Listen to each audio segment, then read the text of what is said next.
Bismillahirrahmanirrahim. Assalamualaikum warahmatullahi wabarakatuh. Salam sejahtera bagi kita semua.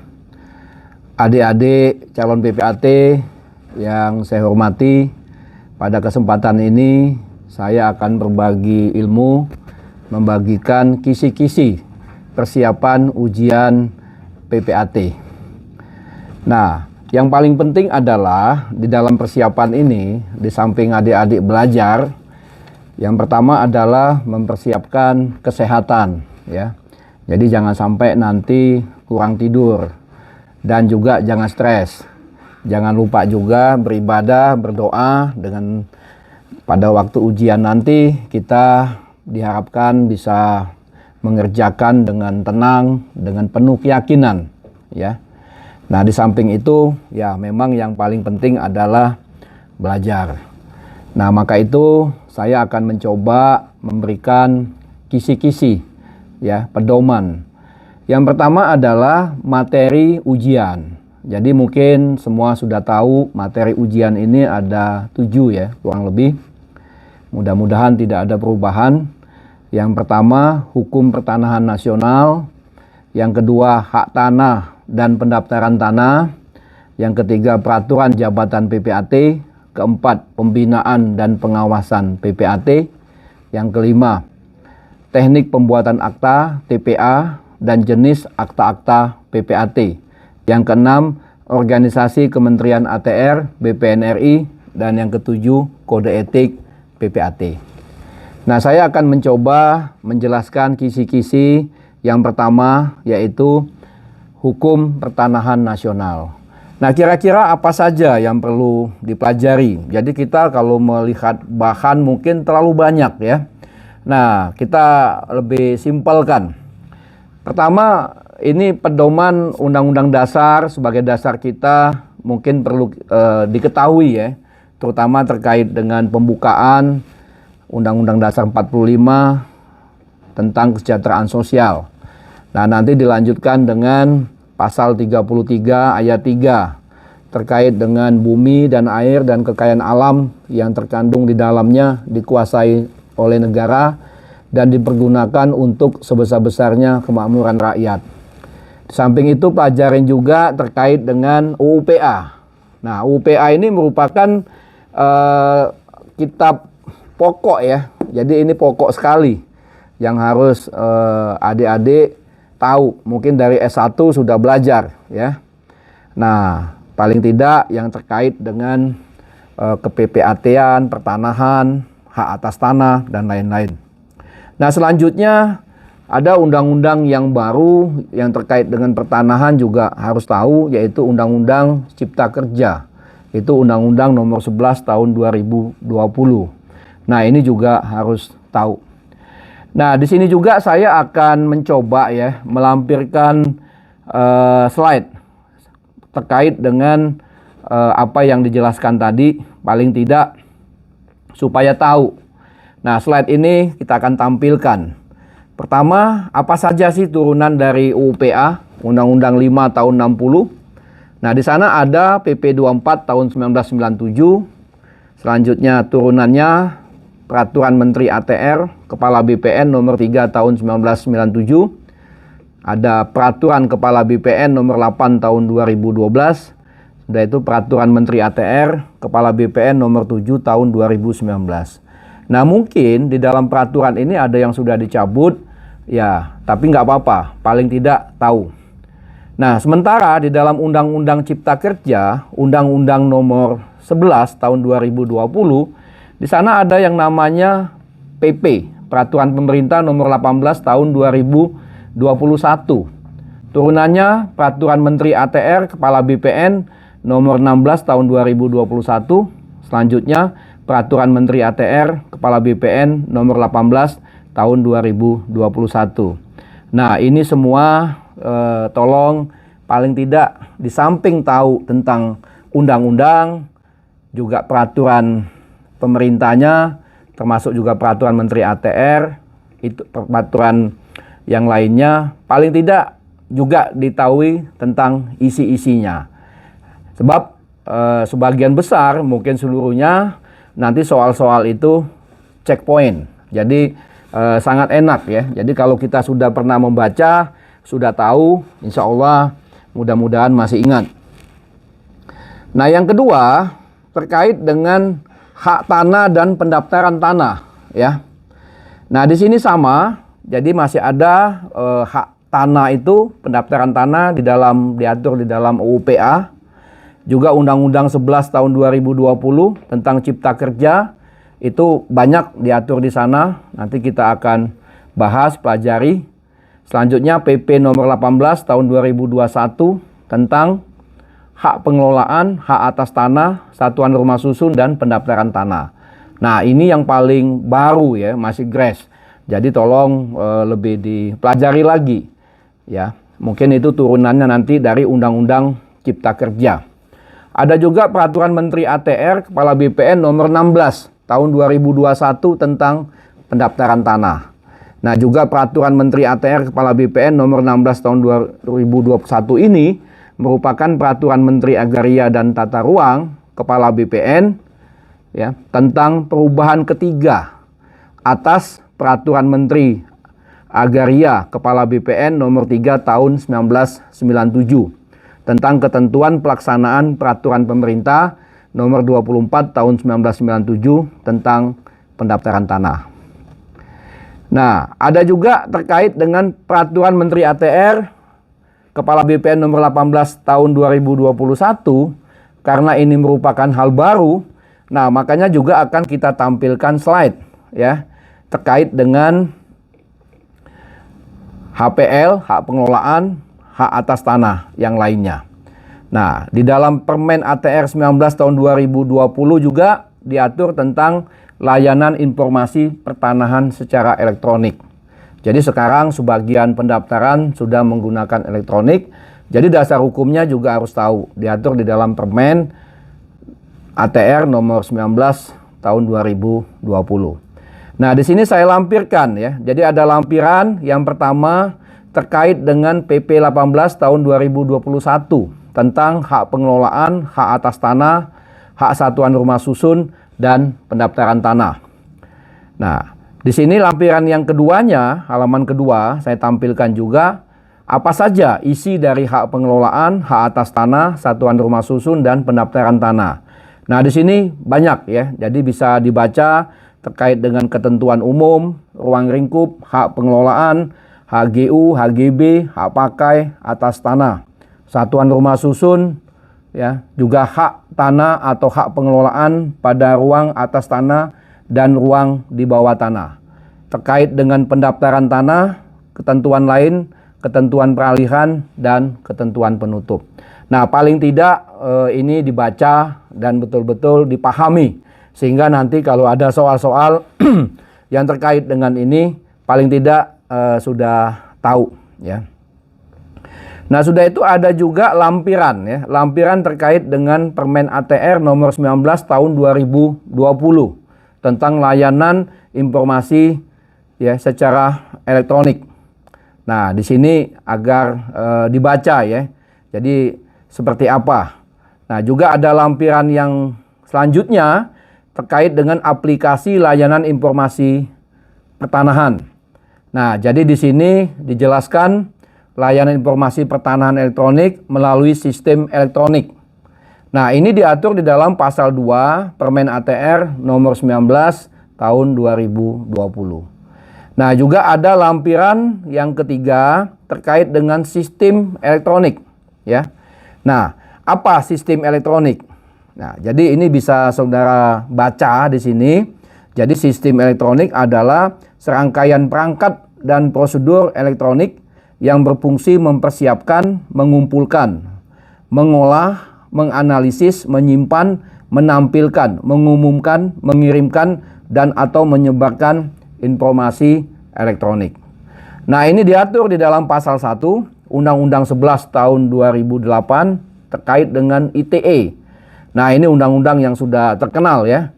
Juga diatur di dalam PP nomor 71 tahun 2008 terkait dengan penyelenggaraan sistem dan transaksi elektronik. Peraturan Menteri ATR nomor 19 tahun 2020 terkait dengan layanan informasi pertanahan secara elektronik. dan juga di sini di dalam Romawi 1 huruf E, juknis, yaitu nomor 3 tahun 2022. Nah, inilah lampiran-lampiran yang kita tampilkan ya. Semoga bisa lebih memahami lagi. Paling tidak adik-adik mendapatkan suatu kisi-kisi ya. Apa saja yang kira-kira wajib untuk dibaca, dipelajari.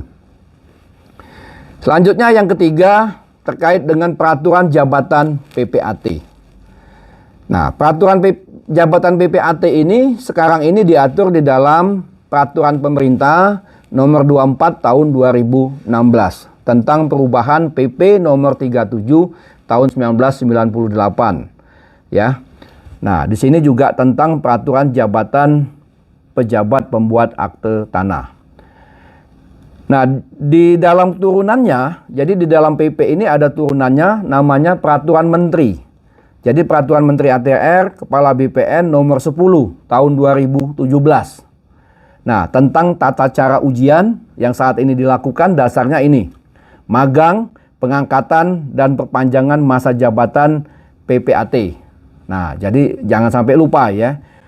Permen ATR nomor 10 tahun 2017.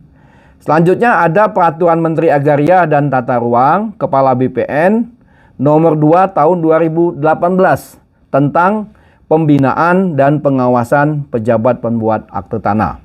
Dan yang terakhir yang baru ini ya, mungkin nanti ke depan masih ada lagi, tapi ini yang paling baru, peraturan Menteri ATR Kepala BPN nomor 33 tahun 2021 tentang uang jasa pejabat pembuat akte tanah. Nah, itulah yang terkait dengan PPAT yang untuk dibaca, dipelajari. Dan ini juga menjadi pedoman kalau nanti adik-adik sudah diangkat menjadi PPAT. Yang keempat, terkait dengan pembinaan dan pengawasan PPAT.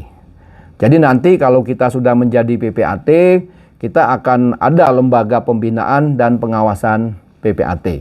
Jadi lembaga ini dibentuk ya. Siapa saja yang ada duduk di sana? Yang pertama dari Kementerian ATR, BPN RI. Yang kedua adalah dari organisasi PPAT, yaitu IPAT. Nah, kita lihat dasar-dasarnya. Apa dasar-dasar hukumnya? Kita lihat di dalam pasal 33, Peraturan Pemerintah nomor 24 tahun 2016 tentang perubahan atas Peraturan Pemerintah nomor 37 tahun 1998 tentang Peraturan PPAT. Bahwa pengaturan pembinaan dan pengawasan terhadap pelaksanaan jabatan PPAT yang dilakukan oleh Menteri Agraria, Kepala BPN RI telah diatur di dalam Peraturan Kepala BPN nomor 1 tahun 2006 tentang ketentuan pelaksana Peraturan Pemerintah nomor 37 tahun 98 tentang Peraturan PPAT. Nah, ini sudah dicabut, diganti dengan PP 24 tahun 2016. Selanjutnya ada Peraturan Menteri Agraria dan Tata Ruang Kepala BPN RI nomor 2 tahun 2018 tentang pembinaan dan pengawasan pejabat pembuat akte tanah. Ya. Nah, ini turunan tadi dari Peraturan Kepala BPN nomor 1 tahun 2006 tentang ketentuan pelaksana PP nomor 37 tahun 1998 tentang PPAT. Nah, ini juga sudah dicabut ya. Nah, itulah yang terkait dengan pembinaan dan pengawasan terhadap PPAT. Nah, nanti juga dipelajari semua ya yang terkait dengan PPAT ini, semua peraturan-peraturan ya. Masih banyak, tapi yang paling intinya adalah yang telah saya bacakan tadi ya. Nomor 5 terkait dengan teknik pembuatan akte TPA dan jenis-jenis akta PPAT. Nah, yang paling pokok adalah adik-adik harus tahu akta-akta PPAT itu akte apa saja. Nah, di sini dikatakan ya di dalam peraturan, jadi ada 8 akta PPAT.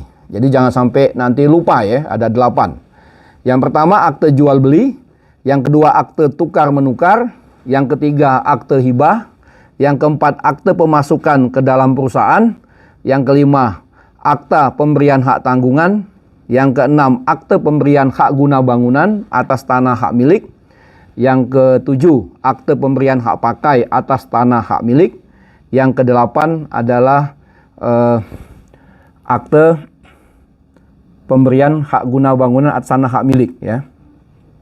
Jadi ini ada 8, ya. Jadi nanti coba dibaca lagi, dicek, ya. Nah, di dalam pembuatan akte ini, ya, nanti saya akan berikan contoh lampiran. Tapi paling tidak, adik-adik nggak usah gugup ataupun sulit untuk membuat akta.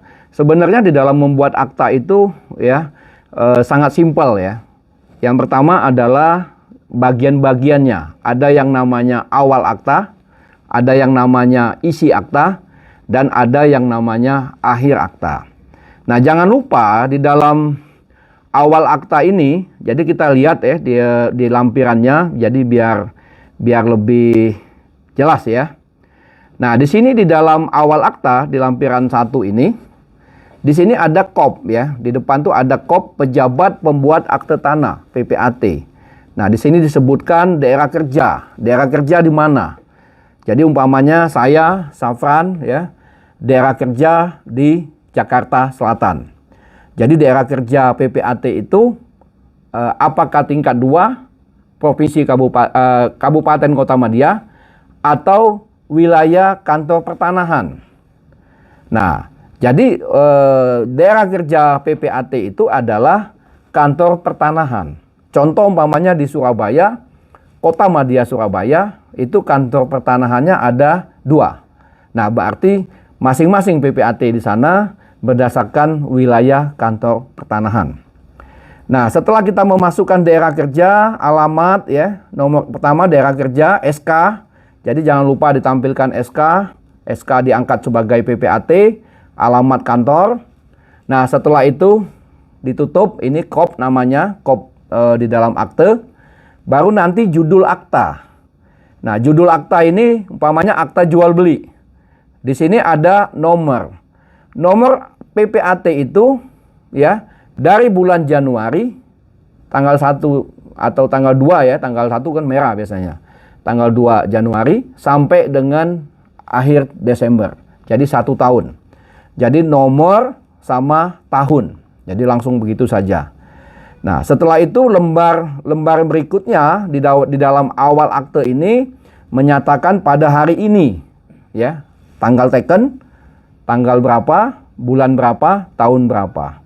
Nah, nanti disebutkan, ya, menghadap di hadapan saya PPAT, disebutkan nomor SK dan seterusnya, ya. Nanti lihat di dalam lampiran. Nah, baru nanti disebutkan para pihak. Jadi pihak ke-1, pihak kedua. Nah, di dalam para pihak ini jangan lupa nanti kalau dia suami istri harus persetujuan dari istri atau suami. Kalau sertifikat nama suami, persetujuan istri, maupun sebaliknya. Kalau dia belum menikah, dibuktikan dengan KTP atau keterangan dari pihak yang berwenang, maka tidak perlu mendapat persetujuan. Nah, kalau nanti soalnya dia itu warisan, nah, kita harus minta buat dulu keterangan waris. Nah, dia mau berdasarkan KUH Perdata atau hukum Islam. Nah, biasanya KUH Perdata. Nah, jadi komparisi ini nanti variatif, ya, tergantung. Tapi kalau tidak ditentukan, umpamanya di dalam soal hanya membuat akta saja, katakanlah akte jual beli, itu lebih enak, ya. Nah, makanya di dalam hukum perdata terkait dengan hukum keluarga, hukum tentang orang, coba dipelajari lagi, ya. Nah, langsung masuk ke dalam objek.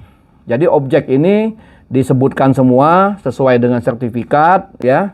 Jadi nomor sertifikatnya, hak milik, hak guna usaha atau hak guna bangunan dijelaskan di sana, luasnya berapa, dan seterusnya. Nah, nanti setelah disebutkan semua alamat-alamat di dalam sertifikat, nah selanjutnya itu disebut sebagai objek jual beli, ya. Jadi jelas di sini objek jual beli. Nah, nanti kalau dia jual beli disebutkan juga harga jual beli, dan juga pihak-pihak telah mengaku menerima sepenuhnya uang tersebut di atas dari pihak kedua, ya. Dan untuk penerimaan uang tersebut, akte ini berlaku pula sebagai tanda penerimaan yang sah, kwitansi. Jadi akte ini juga sebagai kwitansi. Nah, setelah itu jual beli ini dilakukan dengan syarat-syarat. Nah, nanti ada syarat-syarat dituangkan di dalam pasal-pasal.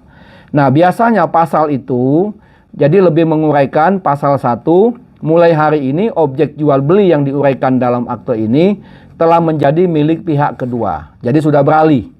Nah, pasal 2, pihak pertama menjamin ya bahwa objek ini tidak ada sengketa, tidak ada blokir dan lain sebagainya. Nah, sementara pasal 3 terkait dengan di dalam jual beli ini sudah ada izin ya, izin dari pemindahan hak dan lain-lain. Pasal 4, pihak kedua dengan ini menyatakan bahwa dengan jual beli ini kepemilikan tanahnya tidak melebihi ketentuan maksimum penguasaan tanah menurut ketentuan perundang-undangan yang berlaku sebagaimana tercantum dalam pernyataan tanggal sekian. Nah, setelah itu pasal-pasal yang selanjutnya kalau masih ada boleh ditambahkan ya. Jadi ini masuk dalam perjanjian ya. Hukum perikatan itu dia bersifat terbuka ya. Jadi tidak tertutup. Jadi silakan saja kalau ada dibuat.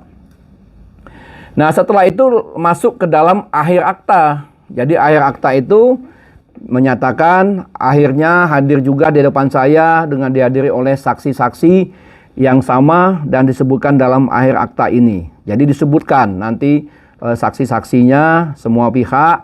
Nah, setelah itu tanda tangan. Jadi yang tanda tangan itu pihak pertama, pihak kedua, termasuk pihak pertama kalau ada persetujuan, saksi-saksi dan juga ditandatanganin oleh PPAT. Nah, kira-kira itu yang terkait ya kurang lebih pembuatan akta.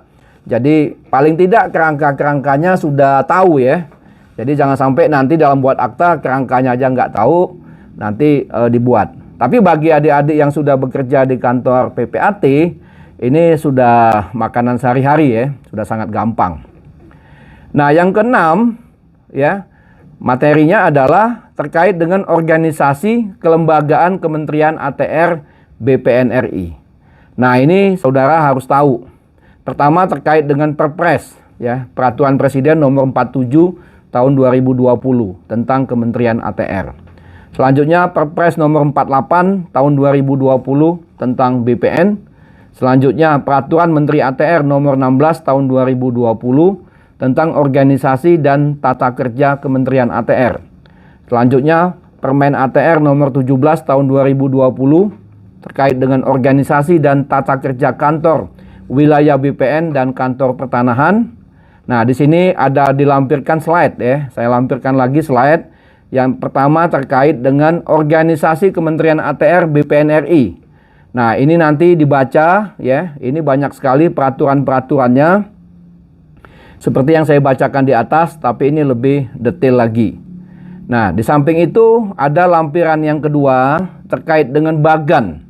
Nah, bagan ini saudara harus tahu. Jadi dari menteri ya, kepala BPN RI, wakil menteri, wakil kepala BPN RI, ini pejabat ini dia non eselon ya. Jadi jabatan politis ya. Jadi kalau ditanya nanti eselon 2 di BPN atau di Kementerian ATR, saudara harus tahu. Nah, di bawahnya ada yang namanya staf khusus ya.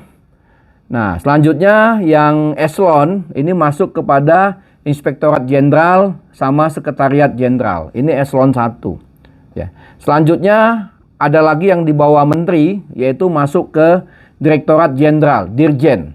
Nah, ada berapa dirjen nanti dibaca di dalam lampiran ini. Ini masuk ke dalam eselon 1. Nah, di bawah dirjen nanti ada yang namanya direktur ya, direktur. Nah, direktur ini masuk ke eselon 2. Nanti kantor wilayah, kepala kantor wilayah ya, ini masuk ke dalam eselon 2 juga. Terakhir adalah kantor pertanahan. Ini masuk ke dalam eselon 3.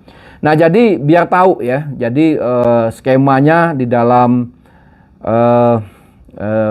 organisasi BPN ya atau Kementerian ATR ini, inilah organisasinya. Jadi paling tidak memahami, tahu dan betul-betul dibaca ya. Selanjutnya materinya adalah terkait dengan kode etik PPAT. Nah, kode etik PPAT ini saya tidak akan mengajarkan terkait dengan kode etiknya karena ini ranahnya dari organisasi. Tapi saya akan membahas dari legalitasnya. Jadi bagaimana saudara, adik-adik harus tahu. Jadi terbentuknya kode etik itu tentunya harus ada dasar-dasar hukumnya. Karena saya sendiri merupakan pelaku sejarah di dalam pembentukan tersebut, ya. Termasuk juga terkait dengan peraturan menterinya, ya, dan lain sebagainya. Nah, di dalam kode etik PPAT ini diatur di dalam peraturan pemerintah nomor 24 tahun 2016 tentang PPAT. Ini perubahan dari PP 37 tahun 98. Nah, selanjutnya ada yang namanya Keputusan Menteri Agraria dan Tata Ruang Kepala BPN RI nomor 112 Cap strip 4.1 4 Romawi 2017 tentang pengesahan kode etik Ikatan Pejabat Pembuat Akte Tanah. Nah, jadi ini sejak dikeluarkan Kepmen ini, maka kode etik IPAT itu diakui oleh Kementerian ATR, Kepala BPN RI, dan juga diakui oleh pemerintah. Termasuk juga pada saat itu organisasi IPAT diakui satu-satunya, ya, yang diakui satu-satunya oleh pemerintah. Dalam hal ini Kementerian ATR, BPN RI. Jadi sejak Kepmen tersebut. Nah, nama IPAT ini pertama sekali didaftarkan di Keputusan Menteri Hukum dan HAM nomor AHU 00183.AH.0108 tahun 2017 tentang persetujuan perubahan Badan Hukum Perkumpulan Ikatan Pejabat Pembuat Akte Tanah, ya. Nah, di sini di dalam Kepmen ini jadi perlu nanti diketahui, ya, di dalam kode etik ini sebagai landasan A, bahwa untuk melaksanakan ketentuan pasal 69 Peraturan Kepala BPN RI nomor 1 tahun 2006 tentang ketentuan pelaksana Peraturan Pemerintah nomor 37 tahun 98 tentang PPAT. Perlu adanya pengesahan kode etik profesi pejabat pembuat akte tanah.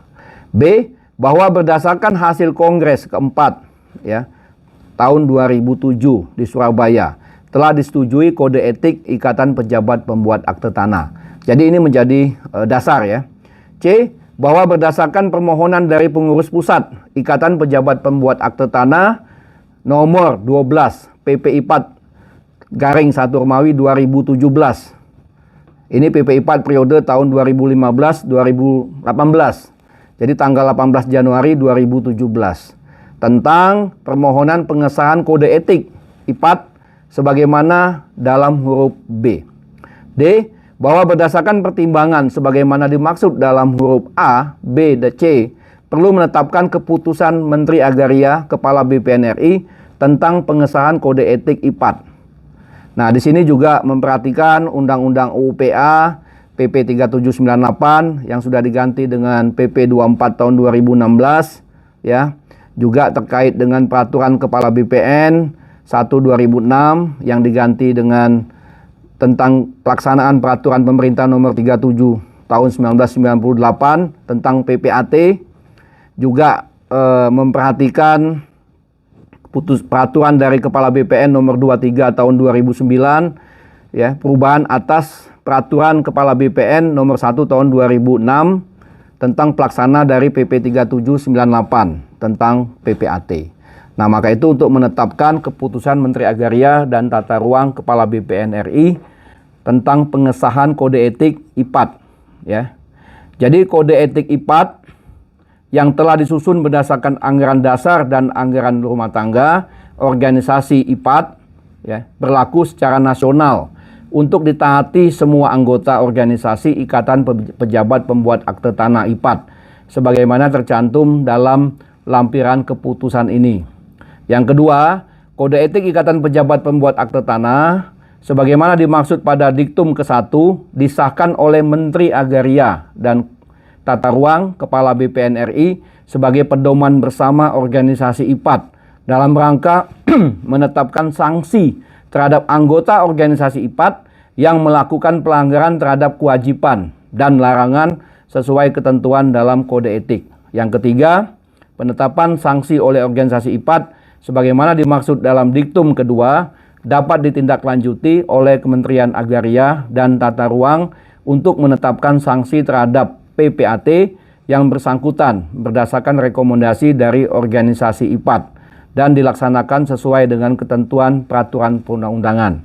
Dan yang keempat, keputusan Menteri ini mulai berlaku pada tanggal ditetapkan, yaitu tanggal 27 April tahun 2017. Nah, terkait dengan kode etik IPAT, sengaja kita tidak lampirkan di dalam penjelasan ini karena nanti biarlah dari organisasi yang akan menjelaskan. Jadi seperti itu. Begitulah kira-kira kisi-kisi di dalam ujian PPAT ini. Mudah-mudahan ini bisa bermanfaat.